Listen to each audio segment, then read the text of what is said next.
Hello everyone. In this video lecture, we will be discussing about the rational numbers.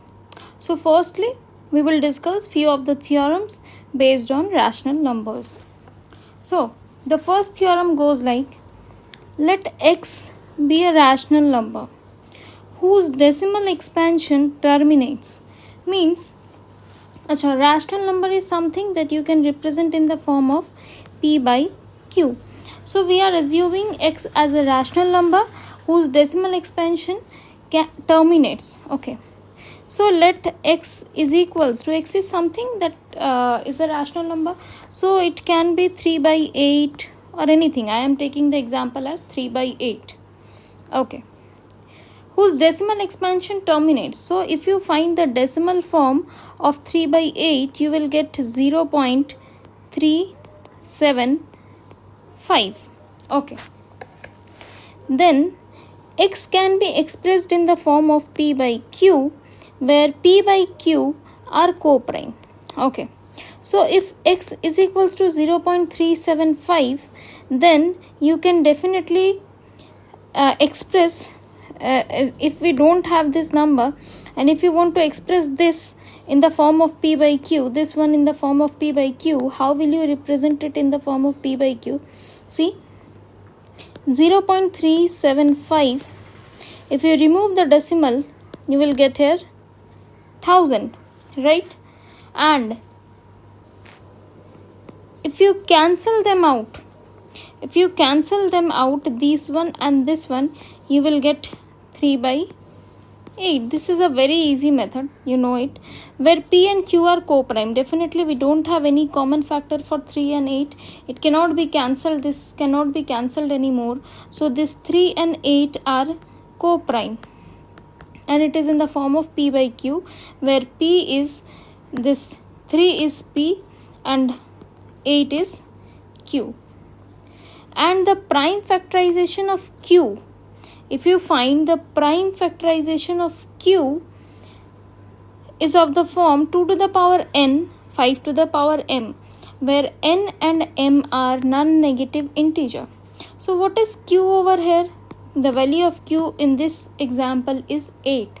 So q here in this case is 8, and it should be of the form 2 to the power n. It should be of the form 2 to the power n, 5 to the power m, where n and m are non-negative integer. So this 8 can be easily represented as 2 cube. Okay. So the value of n here is 3, and as we don't have any other power for m, like 2 cube is equals to 8, so it's the value of m is equals to 1, that is 5 to the power m, it's 0, the value of m is 0, that is 5 to the power m is equals to 5 to the power 0, that is equals to 1. Okay, so we learned about this theorem. This theorem is very easy. It states that if x is any rational number, whose decimal expansion terminates, means see, this decimal expansion terminates, right? This is not a non-terminating decimal representation. This is not repeating. This decimal expansion definitely terminates.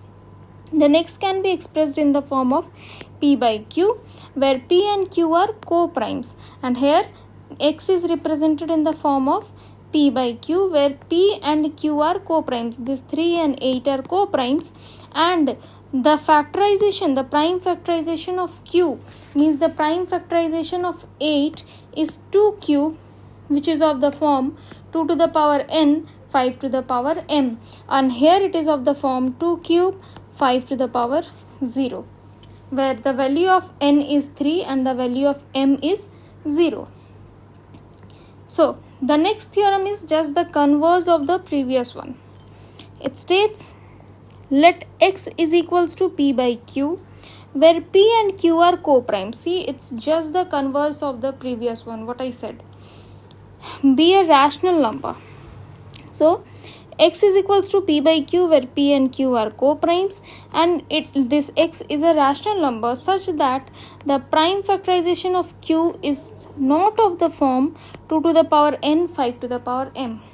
So in the earlier one we saw that the prime factorization was of the form 2 to the power n 5 to the power m, but in this case it is prime factorization is not of the form 2 to the power m 5 to the power m. It is not of the form. Okay, so if the prime factorization of q is not of the form 2 to the power n 5 to the power m, and x is a rational number, x is a rational number means it is of the form p by q, then where n and m are definitely non-negative integer, then x has decimal expansion which is non-terminating repeating. That means repeating means recurring, means this x is then such a decimal number which is non-terminating and repeating or recurring.